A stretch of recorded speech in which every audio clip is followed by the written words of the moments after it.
Se escucha bien, ¿verdad?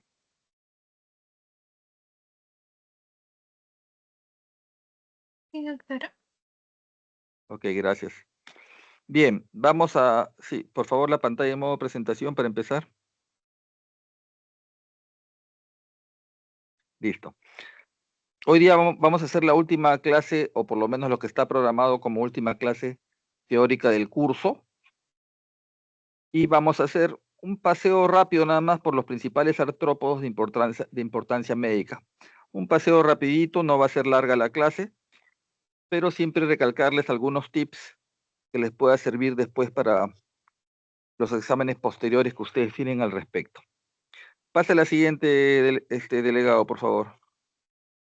Bien, los artrópodos, obviamente ustedes ya lo han visto a lo largo del curso, generalmente son vectores y en algunos casos producen directamente la enfermedad, ¿no? Cuando son vectores pueden ser mecánicos, solamente transportan el parásito como transportador pasivo, por ejemplo una cucaracha, un transportador pasivo, o pueden ser vectores biológicos, o sea, el patógeno hace un ciclo dentro del artrópodo antes de infectar al ser humano, como por ejemplo que acabamos de ver de fasciola, los caracoles de mar, etcétera, ¿no? Hay un ciclo dentro del artrópodo antes de pasar a la infección. Siguiente, por favor.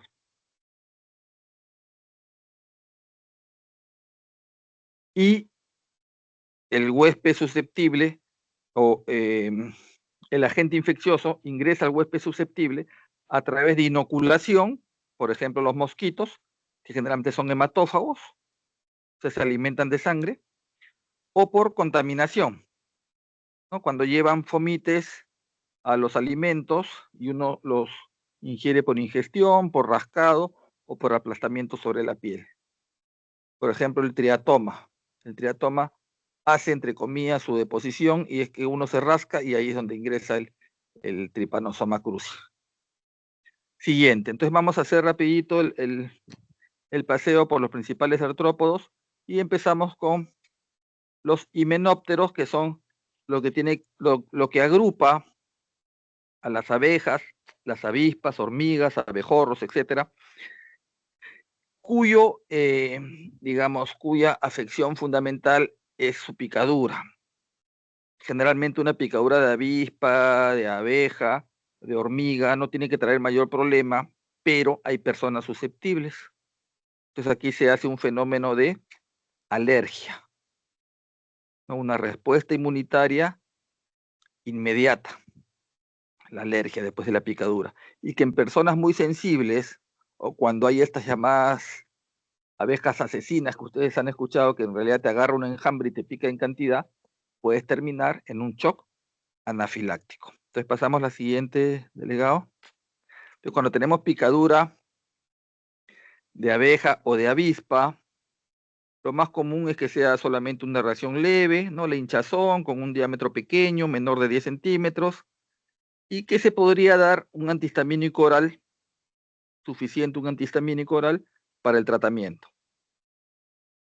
En otros casos, este es un esquema en el cual si el edema de la reacción alérgica local es mayor de 10 centímetros, entonces se puede seguir dando un antihistamínico oral o un corticoide, tópico o sistémico.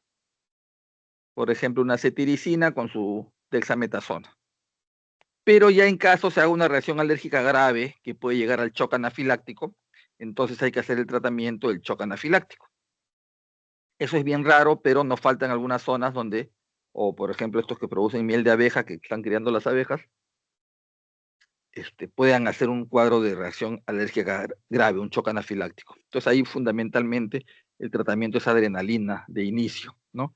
Ahí tienen ustedes en la imagen la aguja de adrenalina que hay que inyectarla rápidamente, mientras después se indica el corticoides de acción rápida, antihistamínicos de acción rápida, etcétera, para contrarrestar el shock anafiláctico. Entonces, es raro, pero tienen que estar preparados en caso ocurra, ¿ya? Generalmente no hay ya tantas abejas, mejor dicho, para que produzcan la cantidad de miel que vendemos. Miel de abeja por todo sitio y yo no sé dónde la sacan. Parece que la hacen. ¿Qué harán con eso? Porque no creo que sea miel de abeja. Bien, seguimos. Siguiente lámina. Entonces, picadura de avispa de abeja, choque anafiláctico. Luego tenemos este grupo de artrópodos, que son los hemípteros, que vulgarmente se les llama chinches. Y ahí tienen un montón de especies en la que destacan los triatomas, destacan los pastrongylus, entre otras especies, los rodnius, que todos ellos son vectores del tripanosoma. No puse la lámina, lamentablemente, de las casas donde habitan, ¿no?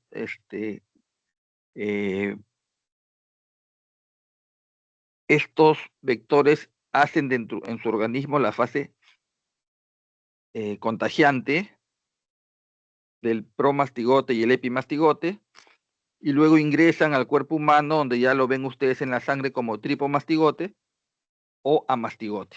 Entonces, los chinches o el triatoma que lo vimos en la práctica es una de esas especies, ¿no?, que puede albergar al Trypanosoma cruzi, enfermedad de Chagas.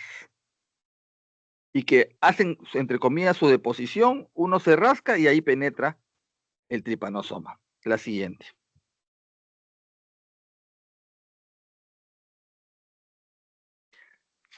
Si hay un animal que mata más seres humanos, son los mosquitos. Te mata más que el tiburón, que los leones, cualquier animal que a ustedes se les ocurra pensar como animal asesino. Bueno, el verdadero asesino del ser humano son los mosquitos. Si algo les van a preguntar en los exámenes de ENAM, de residencia, ahora del ministerio, etcétera, son mosquitos o arácnidos, fundamentalmente eso. Fundamentalmente eso. Entonces, tenemos mosquitos como el Anófeles, que transmite el paludismo, el Aedes aegypti, fiebre amarilla, dengue, chikungunya, la leishmaniasis, la leucemia. Pasa a la siguiente, hay un cuadrito. Entonces, si algo preguntan en el ENAM, son enfermedades transmitidas por mosquitos. Ahí en ese cuadro tenemos algunas especies, son miles de especies realmente. Ahí tenemos el Aedes aegypti, que se relaciona con la fiebre amarilla, con el dengue, con el chikungunya, con el Zika. Y no pude copiar la pregunta, pero me acuerdo mucho una pregunta: ¿a qué hora pica? ¿O el Anófeles o el Aedes? Siempre repiten esa pregunta, si pica en el día o pica en la noche. Entonces, esta información se la saqué del CDC. El Aedes aegypti pica en el día, generalmente al amanecer y al atardecer, y vive principalmente en climas tropicales. Entonces, siempre revisen, por favor, esos detalles. El mosquito, vuélvanlo a revisar y ténganlo anotadito, porque generalmente siempre viene la hora que pica. A veces te ponen en el examen hasta las horas. Pica de 8 a 12, de 12 a 4. Las preguntas vienen con truco. Entonces ya tienen el consejo. Hay otro Aedes que ya se está, digamos, reportando en Sudamérica, que es el Aedes albopictus, llamado tigre asiático. O sea, más es un mosquito Aedes del Asia, pero ya se reporta en Sudamérica, que tolera ambientes más fríos, no tanto tropicales, y que también transmite dengue, chikungunya y en el Asia la filariasis. Recuerden que la filaria es un gusano redondo que afecta sobre todo vasos linfáticos. Da una enfermedad, la elefantiasis. Ojalá que no lo traiga por acá ese Aedes.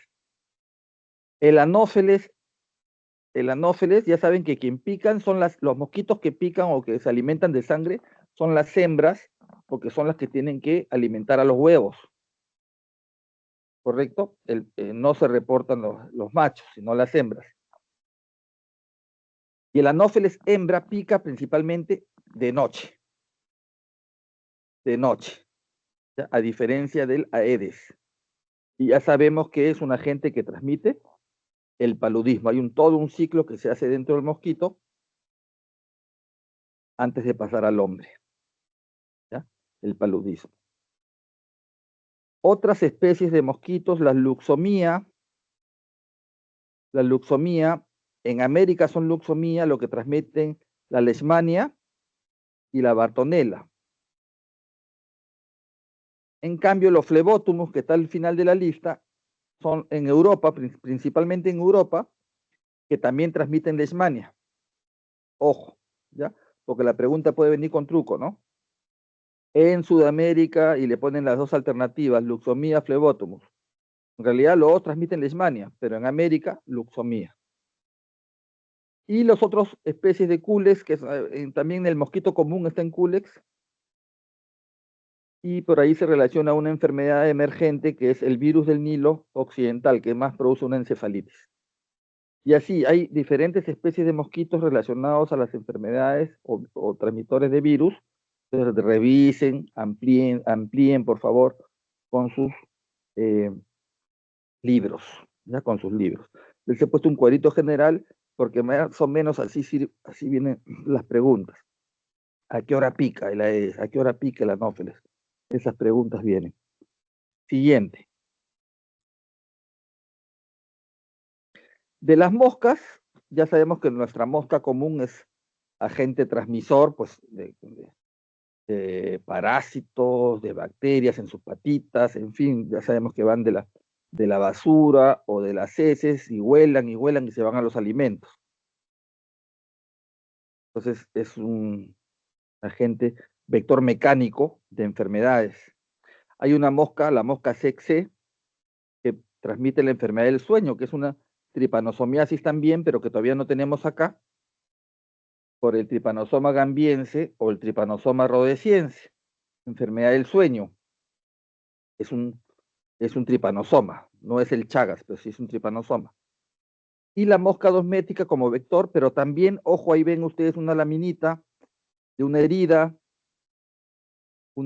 grande en la cual la mosca ha puesto sus larvas, la llamada miasis, por larva de mosca.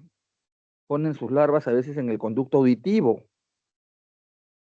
Entonces uno va a ver que tiene algo en el oído, pone el otoscopio y empieza a ver las larvitas que se mueven.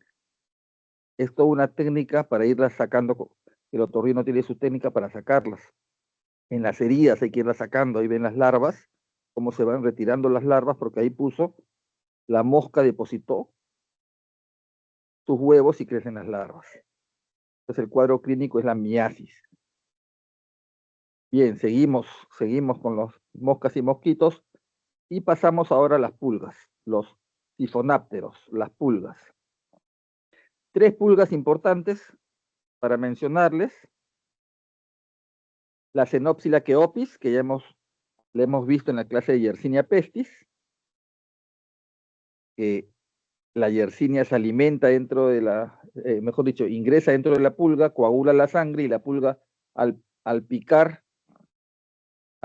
por el mecanismo de pulga hambrienta, empieza a picar ya no solo la rata oriental, que es su huésped común, y empieza a picar al ser humano.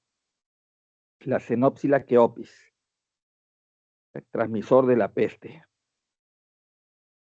La pulga común, ahí tienen una imagen de un niño que en la noche pues lo ha picoteado la pulga y hace reacciones alérgicas, ¿no? Como en la abeja o la avispa, fundamentalmente el prurigo por picadura de pulga. Y hay una pulga que se llama la Tunga penetrans.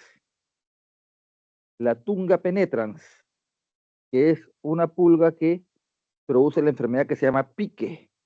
Y ven una persona que camina descalzo en su jardín, ven ahí a la derecha, abajito, un pie en la cual ha penetrado ahí la pulga. Ese es el pique, ¿no? Por andar descalzo en nuestros jardines. Tunga penetrans, el pique. Un cuadro, digamos, de tratamiento no agresivo, digamos así, no es una enfermedad agresiva ni nada, pero fastidiosa, pues, ¿no? Fastidiosa. Siguiente.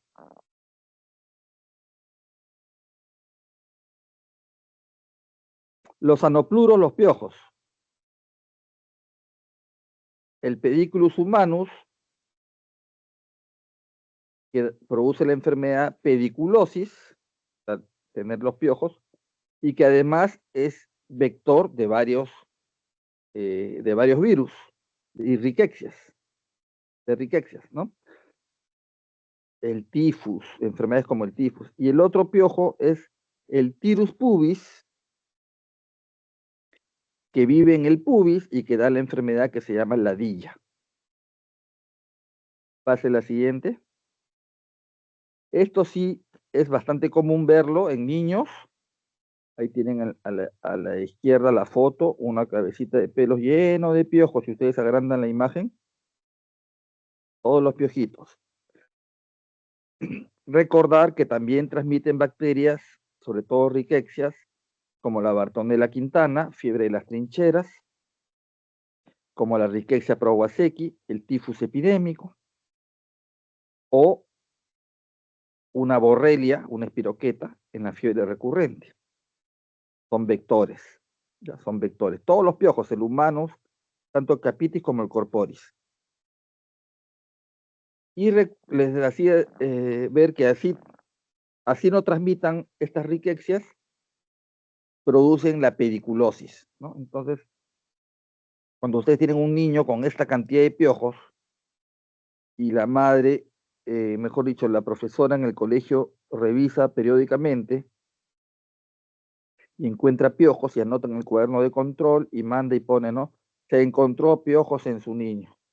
Está como diciendo, pucha, qué pésima higiene ahí en la familia. Inmediatamente uno dice, no, mi hijo nunca ha tenido piojos, le debe haber contagiado el amiguito del costado. Entonces hacen inspección en todo el salón de las cabezas y ese es un trauma para los niños, pues porque le encuentren piojos le van a hacer bullying. Antiguamente, pasa la siguiente, delegado, para ver los diferentes tratamientos. Venden en el mercado diferentes lociones, champús para tratar la pediculosis. Tienen el Malathion en loción, la permetrina en champú o loción, el Nopusit, famoso Nopusit, es una permetrina. Tienen el lindano en champú o loción, todos efectivos, todos van a matar al piojo. Benzoato de bencilo, bastante frecuente y usado antes, pero ese hay que usarlo 3 días. Siempre hay que hervir la ropa y los vestidos que se han usado y siempre hay que repetir la aplicación 10 días después. 10 días después. O sea, hay productos para los piojos. Antes los abuelitos usaban el turbante de DDT, te ponían una toalla con DDT en la cabeza, mataban todos los piojos, pero terminabas intoxicado por órganos fosforados. Un problema. O te rapaban, pues, ¿no? Cuando es varoncito, lo rapan a coco. Entonces, te llamas Luis, pero te dicen coco. Ah, de chiquito tuviste piojo. Pasa a la siguiente. Otra cosa que no tiene pierde es el peine patrullero, ¿no? Bastante frecuente su uso. Y lo complicado siempre son las liendres, los huevos de los piojos. Eso sí es difícil de sacar. Entonces hay que estar sacando una por una y rompiendo el huevito para que no vuelva a reaparecer la enfermedad. Por eso siempre se repite el tratamiento. A veces se echa vinagre blanco para sacar más fácil las liendres, o vinagre blanco o ácido acético, que es lo mismo. ¿Ya? Pero estas son características de la pediculosis. Y una enfermedad bastante frecuente también en niños, pasa a la siguiente, son los ácaros. Ácaros, la acarosis, sarna o rascarrasca o escabiosis. Todos esos nombres. Ahí tienen a la derecha una foto con las lesiones pruriginosas típicas del ácaro en las manos, en el abdomen, más frecuentemente en esas zonas. Pasa la siguiente. Cuando uno tiene una carosis, una sarna, un rascarrasca, pica duro, sobre todo más en las noches. Ahí tienen ustedes imágenes de las diferentes. Es bastante frecuente. Si el niño tiene acarosis, hay que buscar en los padres, que son los que lo cargan, también la enfermedad, o sea, el tratamiento a veces es familiar. Siguiente. Y el tratamiento para la acarosis, el rascarrasca, si se dan cuenta, son los mismos productos que para los piojos. Solo que en vez de lociones y champús van a usar cremas. Entonces tienen la permetrina, crema, aplicación única, el famoso Destolit. Ivermectina, también mata los piojos por si acaso, no lo puse en la anterior. Ivermectina, 1 gota por kilo. También mata el ácaro y mata los piojos, además de otros parásitos. Crotamitón en crema, la crema de lindano y el benzoato de bencilo en loción. Siempre aplicar la crema, hay que bañar al niño al día siguiente, de preferencia en tina, hay que hervir la ropa de cama y su pijama y su ropa interior, todo hervido, y repetir siempre el tratamiento 1 o 2 semanas después. Entonces casi productos muy parecidos a los de los piojos, pero en este caso en cremas para matar al ácaro. Al ácaro. Bien, son los dos más frecuentes. A ver, siguiente. ¿Qué más tenemos acá? Ya estamos terminando. Ah, los arácnidos. También siempre vienen estas preguntas en los exámenes. Ya saben ustedes el género Loxoceles, que da el loxocelismo y que es la araña casera, que da un cuadro mucho más grave que la otra araña que tenemos ahí a la derecha, el Atrodectus mactans, que es la llamada viuda negra. Y abajito está la tarántula, tremendo arañón grandazo, pero que no da mayor problema más que un cuadro leve si te muerde. Recuerden que las arañas muerden, no pican. Entonces se dice mordedura de araña, no se dice picadura de araña, sino mordedura de araña. ¿Ya? Y siempre les van a preguntar, pasa la siguiente, primero la siguiente es el loxocelismo, busquen las guías clínicas, hay el cutáneo y el víscero hemolítico. No hay que alarmarse si te muerde una araña. El tratamiento fundamental es abundantes líquidos. Por ahí un paracetamol para el dolor, si es que molesta, porque no duele mucho la herida, pero sí hay que acudir al hospital o al centro médico para ver el seguimiento y ver si amerita iniciar un suero antiloxoceles, porque puede ir, digamos, dando un cuadro grave que puede llevar incluso al shock y a la muerte. Entonces ahí tienen un esquema, pero revisen el loxocelismo. Y siempre preguntan, pasa a la siguiente, delegado, siempre preguntan diferencia entre el oxocelismo y la mordedura por la viuda negra, por el Atrodectus. Entonces, el oxocelismo, o el oxoceles reclusa, la araña violinista, y el Atrodectus mactans, la viuda negra. Y siempre preguntan, ¿no? Los síntomas de cada uno. Dice mordedura de araña y te ponen en el examen si hay, por ejemplo, rigidez a región abdominal, que puede simular abdomen agudo, entonces ya ustedes tienen que ver que esta es viuda negra. Entonces revisen bien los síntomas de viuda negra y los síntomas de loxoceles, porque esa pregunta es clásica en el ENAN o en la residencia. Paciente que llega con mordedura de araña y empiezan a relatar los síntomas, y tú tienes que decir si es loxoceles o es por Latrodectus mactans. ¿Correcto? Bien, jóvenes. Bien. Y creo que estamos terminando. Siguiente lámina. La garrapata también como transmisor, de enfermedad de Lyme por la borrelia, de la fiebre de las montañas rocosas por la rickettsia, o de la tularemia por la bacteria de la Francisella tularensis. Ojo, la garrapata también es importante. Siguiente. También es un arácnido, por si acaso. También es un arácnido o pertenece a ese grupo los escorpiones o alacranes. Yo no he visto ningún paciente que haya muerto por picadura, casi porque te pica con el aguijón, picadura de alacrán o de escorpión, pero sí hay especies, unas más venenosas que otras, y en personas susceptibles podría llevar a producir cuadros graves. Entonces, generalmente es un dolor, inflamación en la zona, hormigueo que después te va a pasar, pero puede haber síntomas graves, refieren ahí, dificultad respiratoria, hipotensión, convulsiones, movimientos musculares involuntarios, entre otros.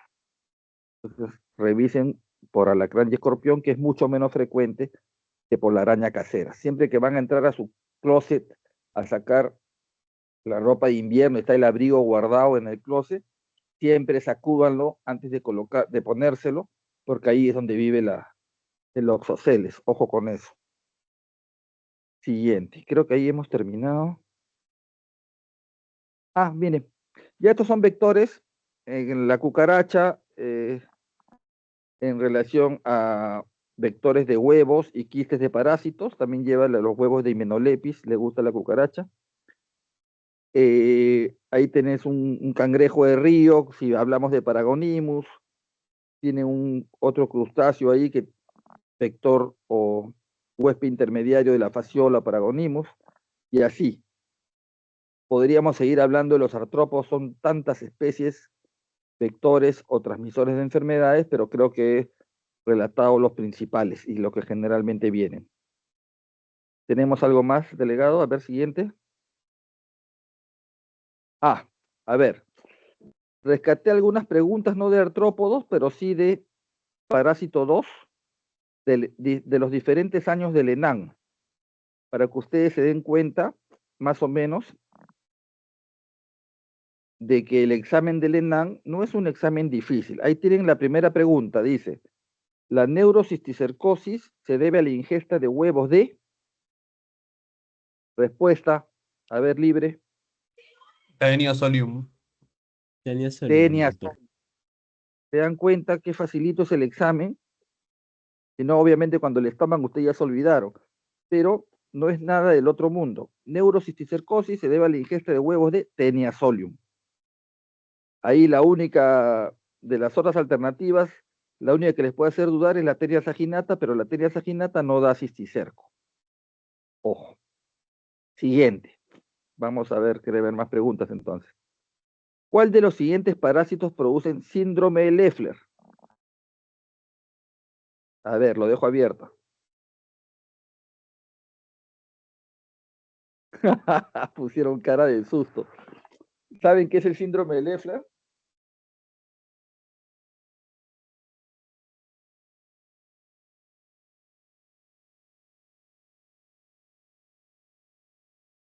¿Es una neumonitis, doctor? Ya.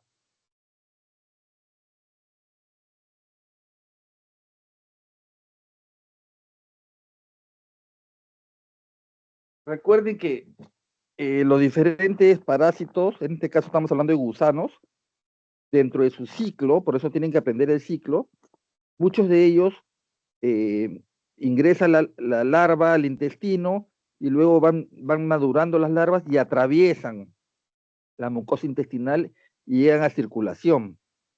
Y en la circulación ascienden y llegan a pulmón. Eso, como su compañero dice, se hace una neumonitis, muchos pacientes hacen como cuadro de asma y dicen, oye, este hace asma cada 2 semanas, cada 3 semanas hace su crisis. Lo más probable es que su parásito está haciendo un ciclo. El ciclo veloz se llama. Eso revísenlo. Entonces, en esta pregunta, la respuesta sería, 3 y miren, le 5. ponen dos alternativas. 3 y 5, exacto. 3 y 5, las uncinarias que entran por la piel y el ascaris que atraviesa la mucosa intestinal, llegan a circulación las larvas, llegan a pulmón, ascienden por los bronquios, se degluten y ya van las formas adultas. Pero en ese que atraviesan el pulmón, hacen la neumonitis, que es el síndrome de Leffler. Una neumonitis con aumento de eosinófilos por la parasitosis. Entonces, 3 y 5. Muy bien. Siguiente pregunta. El ENAM. Vamos con el ENAM. ¿Cuál de los siguientes céstodes, o sea, tenias, puede ocasionar anemia megaloblástica en el paciente parasitado? Ya se complicó un poquito. ¿Difilobotium? Difilobotrium latum. Perfecto. Muy bien. Difilobotrium latum. ¿Ya? Ese te puede dar anemia megaloblástica. La tenia del pescado. ¿Correcto? Muy bien. Hasta ahora están bien en su ENAM. Siguiente pregunta. La sarna, lo que acabamos de ver, la sarna o bacarosis, se caracteriza por prurito marcado en la piel debido a... Eso ya tiene que ver, es una pregunta de micro con fisiopato mezclado. La E. La E, muy bien, por sensibilización alérgica al ácaro. Esa es la respuesta. ¿Ya? Esa es la respuesta. Vayan marcando porque no les he puesto la clave, pero marquen para que después no se olviden. O sea, se dan cuenta que el ENAM lo pueden contestar. Siguiente. Uy, ya pues más regalado no puede estar. D. Enterobius. Enterobius, el test de la Sintescoch para ver los huevitos que van al margen anal. El test de Graham es el test de la Sintescoch. Enterobius, no hay pierde. Muy bien, seguimos. Ese es más como para cirugía, pero como está el parásito ahí, excelente. El tratamiento definitivo para el quiste diatídico pulmonar es Quistectomía. sacar el quiste, sin que se te rompa. Si se rompe, ya le das albendazol, otras cosas, ¿no? Ya el tratamiento largo. Pero la idea es sacar el quiste sin que se rompa. Muy bien, seguimos. La vómica es característica de El quiste hidratídico. quiste diatídico, ¿no? Cuando se rompe el quiste al bronquio, sale una membrana blanquecina que se denomina vómica. Quiste diatídico. Siguiente. ¿En cuál de las siguientes parasitosis se observa con mayor frecuencia eosinofilia de más del 40%? La cara de susto. Recuerden que todos los parásitos producen eosinofilia, unos más que otros.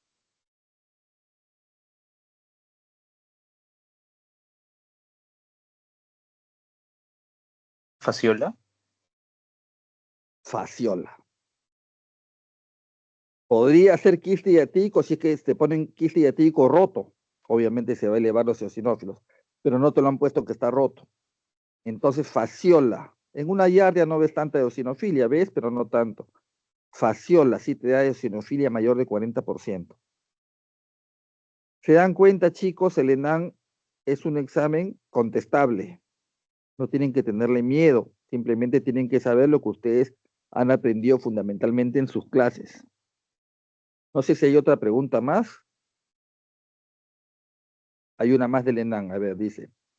Paciente de 8 años de edad que presenta desde hace un mes hiporexia, prurito anal intenso, sobre todo nocturno, que incluso interrumpe el sueño. La presunción diagnóstica es una parasitosis intestinal debido a Enterobius. enterobius. Así de sencillo, ¿no? Prurito anal, ya sabes, ya está buscando el oxurus ya. Siguiente. El primer signo de la escabiosis, otra vez vamos al rascarrasca sarna, te lo van cambiando de nombre, es la aparición de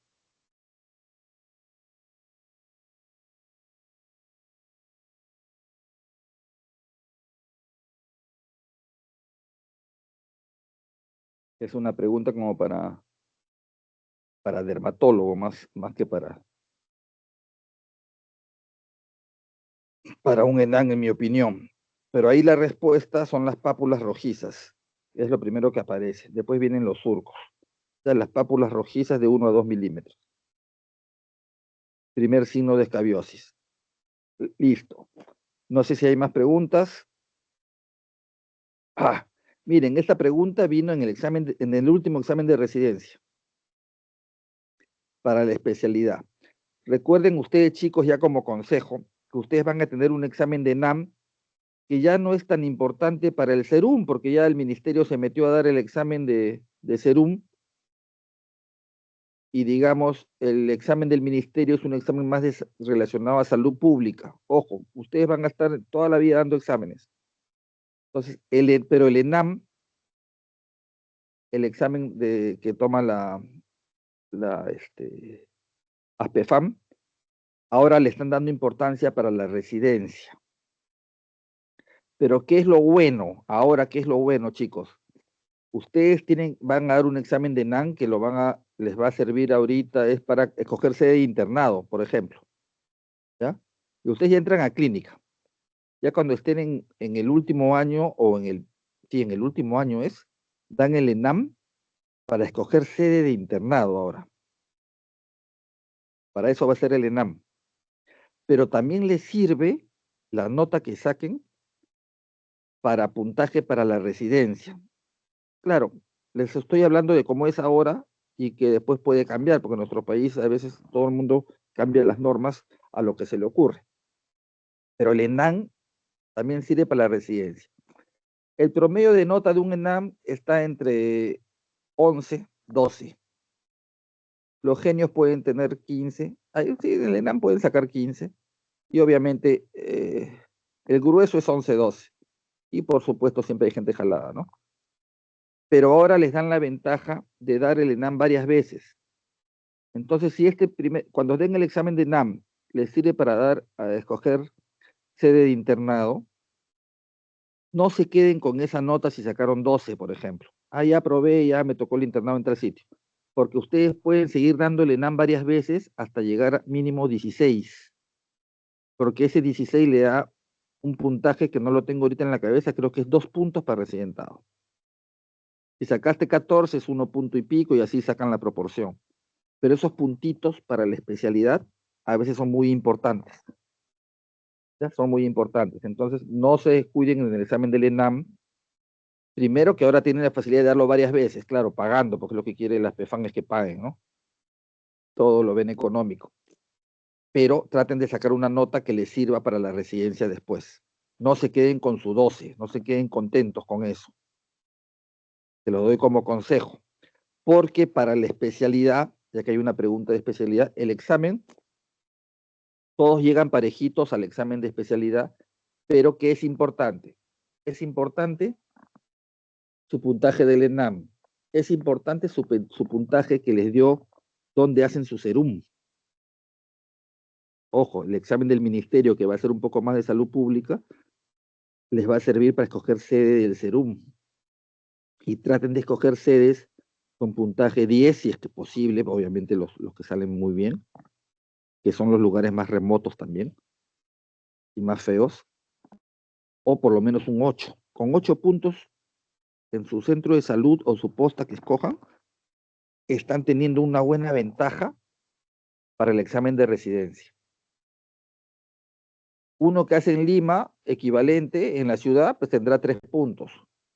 Entonces, un 8 contra 3 equivale, ya vamos a poner un 8 contra 6. O sea, cada punto de la residencia te da 5 preguntas, equivale a 5 preguntas contestadas, 5 preguntas buenas.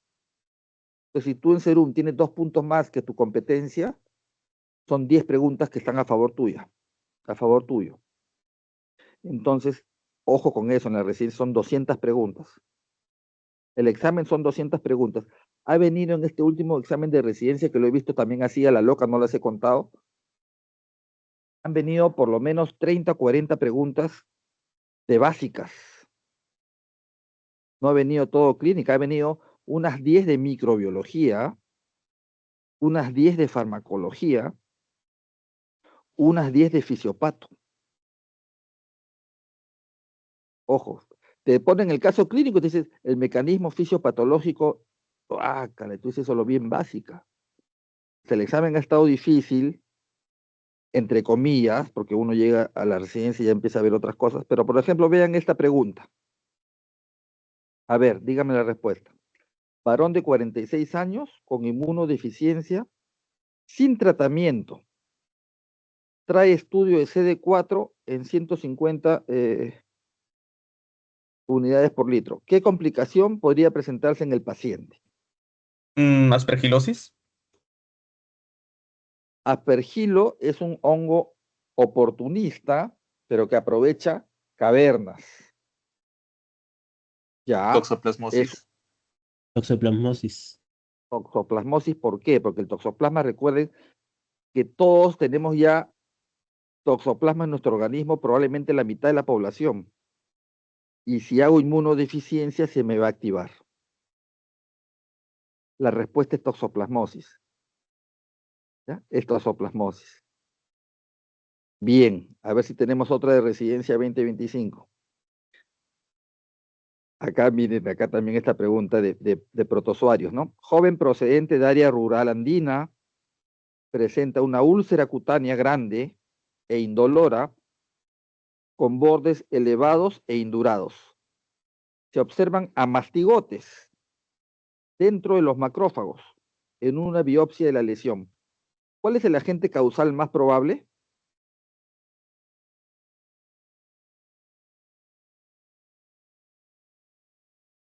Leishmania brasilensis. Leishmania. Muy bien. Entonces, miren, chicos, la pregunta. Estas preguntas de residencia tienen un pequeño grado de dificultad, pero no es tanto como para tenerle miedo. Primero, a mastigote ya descartan el Mycobacterium lepra. Te quedan 3. Una úlcera cutánea, ya descartas el tripanosoma. Te quedan 2. Y ahí viene el truco, pues te ponen 2 especies de leishmania. La Donovani da una leishmaniasis visceral. Y la leishmania brasilensis da la UTA, ¿no? La leishmaniasis cutánea. Entonces la respuesta es leishmania brasilensis. A ver, siguiente, creo que hay una más. Y con eso terminamos. Niño de 6 años procedente de la sierra. Es traído por madre, quien refiere que hace un mes presenta dolor abdominal, náusea y deposiciones sanguinolentas. Antecedente, vivienda rústica en el campo, crianza de cerdos, pesa 18, abdomen, ruidos iraderos aumentados, blando, doloroso la palpación, en hipogastrio. ¿Cuál es el agente etiológico más probable? Balantidium coli. Balantidium coli. Balantidium coli. Cryptosporidium, diarrea acuosa. Ciclospora, diarrea acuosa. Yardia amblia, esteatorrea. Balantidium coli, diarrea con sangre. Y más que te ponen la crianza de cerdos. En realidad, te ponen un caso largo para leer y tú estás apurado contestando el examen, son 200 preguntas, más o menos en 4 horas. O sea, 50 preguntas por hora, es un minuto casi por pregunta. Entonces te ponen todo un enunciado grandazo, pero traten de estar tranquilos y leerlo despacio. Lo demás no sirve, solo me sirve diarrea con sangre, crianza de cerdos. Ya está la respuesta. Balantidium coli. ¿Se dan cuenta, chicos? ¿Se dan cuenta, chicos, que los exámenes que ustedes han estudiado sin que sean genios, los exámenes son respondibles? Son respondibles. Esto de la residencia, que es la especialidad que ustedes todavía no lo están viendo, pero lo van a ver pronto, porque van a estar preocupados primero por el ENAM, después van a estar preocupados por el examen de SERUM, y cuando terminen el SERUM, bueno, van a buscar trabajo como médicos generales, hay trabajo, sobre todo en provincias, pero muchos van a anhelar hacer la especialidad. Y hacer la especialidad es otro examen muy, muy complicado por la cantidad de postulantes. Como consejo, ¿qué les puedo dar? Consejo les puedo dar de que en realidad esto de la residencia hay un poco de factor, no debería ser, pero hay un poco de factor suerte, porque ustedes se van inscribiendo. Por ejemplo, este año en Villarreal ha habido poco postulante. Ha habido poco postulante, entonces la mayoría de chicos han ingresado. Y si se inscriben, pero puede ser este año, de repente el otro año dicen, oh, en Villarreal ha habido poco postulante y todo el mundo se inscribe en Villarreal. O sea, hay un factor suerte. Hubo un año que todo el mundo se inscribía en la Ricardo Palma. Otro año en la San Martín. Este año San Marcos y Villarreal ha tenido poco postulante y buena cantidad de vacantes a favor. Y la San Martín y la Ricardo Palma ha sido complicado. Y mucho depende también de la especialidad que escojan. Por ejemplo, este año ya, voy a dermato y nadie te dice cuántos postulantes están inscribiendo. Tú sabes que hay para dermato 4 vacantes. Y cuando te inscribes y sale publicado, hay 100 postulantes. Obviamente proporción 25-1. ¿No? Difícil. No imposible, pero difícil. Y de repente ves que en endocrino hubo 3 postulantes y 4 vacantes. Una especialidad bonita. Pero ¿y por qué? Porque el año pasado en endocrino estuvo lleno. Y ahora nadie se quiso inscribir en endocrino. Entonces hagan su curvita de acuerdo a la especialidad que ustedes quieran hacer para ver cómo va la tendencia y dónde se van presentando más, dónde menos. Mucho tiene que ver qué vacantes ofrece obviamente cada universidad. Pero este año, por ejemplo, medicina física ha estado solicitado. El año pasado fue radiología. Entonces es algo cambiante, es algo cambiante. Escojan bien su especialidad. Si son tercio superior, pues escojan las especialidades, si les gusta, las difíciles, oftalmología, cirugía plástica, digamos. Si no son tercio superior, vayan buscando otras especialidades donde de repente ofrecen más vacantes y tengan más chance de ingresar. Debería existir una alerta que les diga a la hora que se inscribe, por si acaso antes de que inscribirse, usted va a ser el número 50 y hay 10 vacantes. Entonces ya uno sabe si va o no va o si cambia de especialidad. Pero esa alerta no dice. No dice. Entonces, chicos, creo que esa es la última. Déjame ver. Siguiente lámina. Listo. Se acabó el curso. Muchas gracias, jóvenes. Espero que les vaya bien ahora que empiezan clínica. Y sobre todo, estos tips para los exámenes, no tengan miedo de los exámenes. Vayan viendo su perfil de futuro, lo que quieren ser. Y les deseo los mayores de los éxitos a toda la promoción. Buenas tardes, jóvenes. Listo, doctor. Gracias por la clase del día de hoy. Buenas tardes.